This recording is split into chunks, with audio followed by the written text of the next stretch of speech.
Hello guys, Predaking79 here, back once again with a Generation 1 review. And today we're looking at G1 Wreck-Gar.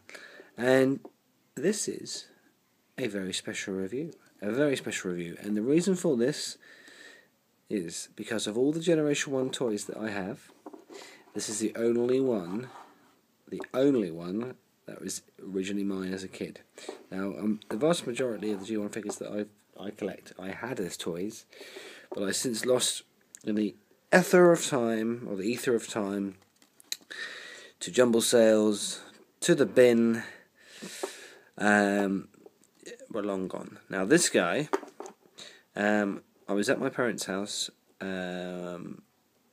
probably less than a year ago, and we were looking for some old toys and stuff that they'd found for my kids to have a look at, to see, for my kids to play, and they found like loads of old Thomas the Tank Engine stuff and loads of old toys. And in there was part of Wreck-Gar. Now, he wasn't complete, and he still isn't complete. I've bought his gun since, but still, this, has a connection to my childhood, and that makes it cool. And it's not the best toy in the world, which we'll see in a minute. In fact, it's generally pretty meh.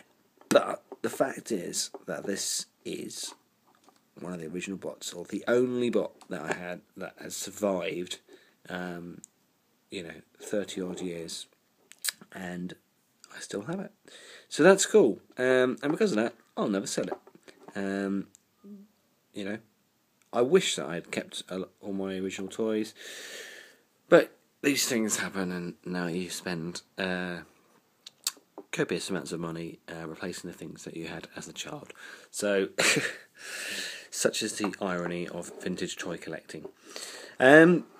So, the toy itself, well, okay, bicycle mode. If you ignore the fact that his feet and legs are clearly visible, it's not too bad a bike from this angle. But then you see the hands at the front, and it kind of just looks like he's sitting down and hiding his face. It's not really a fantastic bike. Hasbro didn't really get bikes in G1 era. You had this, and you had Groove, and I'm pretty sure that was it. Oh no, you had Override as well, the trigger bot, and none of them are particularly great bikes at all. But Hasbro, bless them, they did try. It's even got a little exhaust pipe on the side. They did try, but unfortunately, it wasn't until the likes of Prime RC that they actually got bikes. I suppose no, I'll give them animated Prow, but it wasn't until that sort of era that they actually managed to get some decent bike transformers. But anyway, Wreck-Gar transformation. Obviously, not too difficult. He's a parts former in the sense that you remove his front wheel, like so, and you then fold down his legs, and his back wheel will come free. You've got to watch out for the rubber tyre, make sure the rubber tyre doesn't fall off, which it just did. Oh dear. Well, that's perfectly illustrating the point. Legs fold down, like so, and the body, the chrome-plated engine block, comes down to become his chest. That pops up to allow his arms to swing round, and then the chest comes down, and then the face pops up from there. Okay. I'll just pop his wheel in his hand, it becomes a shield, and grab his gun. There's his gun, put that in his hand there, and there we have G1 Wreck-Gar. Now, despite bike mode being pretty subpar, robot mode I think is great. It's got a nice die-cast chest, or gun thing, whatever this. I suppose I'm not quite sure what it's supposed to be, guns or whatever. But the upper chest part is all die-cast, which is cool. He's got a nice chrome chest, and see the chrome on this guy is really nice. I don't know whether I'm just lucky in that respect, or whether the chrome is quite durable. And he has got very, very good arm articulation. He's got proper ball jointed arms, and the joints are quite loose on this guy, but he does hold a pose as such. Face detail is nice. If you can have a look and see, he has his little beard, little goatee in place, and despite the fact that his face is on the back of on the front of a motorcycle, whatever the front of a motorcycle is called, but his head is clearly attached to it. It's cool. I like the shield. I think it's great. His robot mode is good. He's very tall. He's a big bot.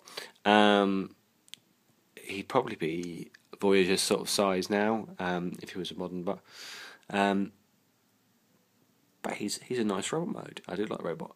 As I say, the alt mode's subpar, but it makes up for it. And obviously in the G186 movie, voiced by Eric Idle, he had a lot of character, and he was great, and played a predominant role in the comics as well, particularly in the Marvel UK run. So for that reason alone, he has a lot of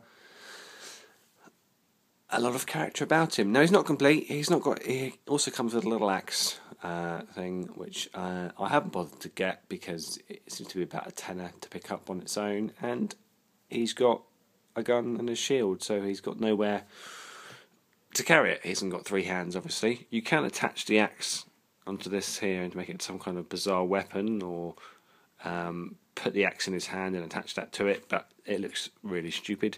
So I'm more than happy with him just as he is, with a gun and a shield.